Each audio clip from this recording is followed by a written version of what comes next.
God bless you all. मैं आदित्य शर्मा आज आपको बताऊंगा माइंड के बारे में। देखिए, माइंड के बारे में हम बहुत कुछ जानते हैं, हमने कई बुक्स पढ़ी, कई थ्योरीज पढ़ी, कई वीडियोस भी देख ली, law of attraction, law of universes, कई चीज़ें।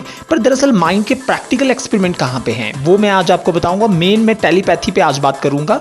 माइंड जो है इमेजिनेशन क्रिएट करता है, perception, thinking, judgement, language, memory, ये सब इंपॉर्टेंट पार्ट होते हैं माइंड के। माइंड इज मतलब जस्ट टाइप ऑफ सॉफ्टवेयर जो एक ब्रेन के अंदर है। माइंड पे इतने रिसर्च आते हैं, लाखों रिसर्च साल में आते हैं, इनमें से कई मतलब 70-80% सही भी निकलते हैं और कुछ गलत भी निकल जाते हैं बाद में। मेन आज मैं बात करूंगा आपको टेलीपैथी के बारे में, इसके क्या क्या एक्सपेरिमेंट हुए थे और क्या टेलीपैथी है, क्या चीज़ है। टेलीपैथी अगर देखा जाए तो ये ट्रांसमिशन ऑफ इंफॉर्मेशन है from one person to another without any channel. मतलब कोई मशीन का यूज़ नहीं होगा, किसी चैनल की जरूरत नहीं होगी, कोई ऑप्टिकल फाइबर नहीं चाहिए, कुछ नहीं चाहिए। माइंड में एक आदमी सोच रहा है और माइंड में एक आदमी किसी के लिए सिग्नल भेजना चाह रहा है और दूसरा आदमी उस सिग्नल को रिसीव कर लेता है। माइंड से माइंड कम्युनिकेशन, इसके बारे में आजकल बहुत रिसर्च चल रहा है। बहुत बड़ी बड़ी ऑर्गेनाइजेशन, काफ़ी रिसर्च इंस्टीट्यूशंस, मेडिकल इंस्टीट्यूशन और वर्ल्ड की बड़ी बड़ी ऑर्गेनाइजेशंस रिसर्च कर रही हैं। तो इसके बारे में 1882 में W.H. मायर ने एक्सपेरिमेंट किया था, उन्होंने इस पर बुक भी लिखी थी। उसके बाद वॉशिंगटन बिशप ने इसके बारे में रिसर्च किए। तो टेलीपैथी के कुछ साइंटिफिक एविडेंस सामने नहीं आए। 10 या 20% सही एक्सपेरिमेंट हुए पर उसे साइंस ने प्रूव नहीं किया। फिर ब्रिटिश मेडिकल जर्नल में कई रिसर्च पब्लिश हुए जिसे साइकोलॉजिस्ट फ्रांसिस गैल्टन ने पब्लिश किया। उन्होंने बताया कि टेलीपैथी पॉसिबल है पर इसमें कुछ साइंटिफिक को प्रूव नहीं कर पाए। तो ये एक्सपेरिमेंट भी इतना अच्छा नहीं हुआ।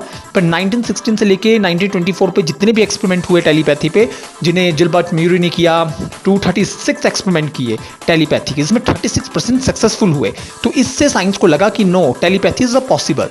अगर हमारा ब्रेन हमारी हार्ट बीट को कंट्रोल कर सकता है, हमें जिंदा रख सकता है, हमारे थॉट्स को क्रिएट कर सकता है, हमें क्रिएटिव बना सकता है, हमारे अंदर की स्किल डेवलपमेंट कर सकता है, हमें कम्युनिकेशन ला सकता है, तो हमारा माइंड टेलीपैथी क्यों नहीं कर सकता। तो ब्रेन के अंदर बहुत पावर्स होती हैं। आपको पता है कि ब्रेन को यानी माइंड को स्पेशली अनलॉक किया जाए तो काफ़ी ज़्यादा पावर्स होती है। तो इसमें साइकोलॉजिस्ट लियोनार्ड ने भी काफ़ी रिसर्च किए एक्सपेरिमेंट पे, टेलीपैथी पे, और ये एक्सपेरिमेंट हुए थे हार्वर्ड यूनिवर्सिटी में। और 1917 में भी बहुत साइकोलॉजी से रिलेटेड कई एक्सपेरिमेंट हुए जो टेलीपैथी से डील करते थे। फिर 1924 में रॉबर्ट एच गर्ट ने नॉर्थ वेस्टर्न यूनिवर्सिटी में रिसर्च किया और उन्हें पता लगा कि टेलीपैथी इज़ अ पॉसिबल। पर उसमें कुछ एक्सपेरिमेंट सही हुए, कुछ गलत भी हुए। ये डिपेंड करता है, साइंटिस्टों को पता चला कि ये पीसफुल माइंड पे डिपेंड करता है। अगर दोनों ही माइंड पीसफुल हैं जो टेलीपैथी सिग्नल भेज रहे हैं तो ये पॉसिबल हो रहा था। पर अगर माइंड पीसफुल नहीं थे तो ये टेलीपैथी सिग्नल नहीं हो रहा था। आपको भी लगता है जब हम पीसफुल माइंड में होते हैं तो हमें इंट्यूशन होता है कि हमें हमारे किसी फ्रेंड का कॉल आने वाला है और फ़ोन आ भी जाता है। ऐसा क्यों होता है? This is due to the telepathy. हमें कुछ सिग्नल पहले ही मिल जाते हैं।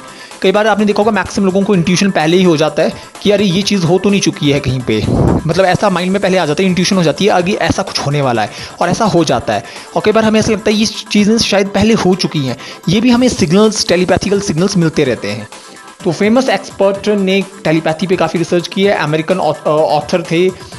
तो अपटन ने भी इस पे एक्सपेरिमेंट किए और इसमें मेंटल रेडियो बुक है, उसमें भी काफ़ी पब्लिश हुआ है टेलीपैथी के बारे में।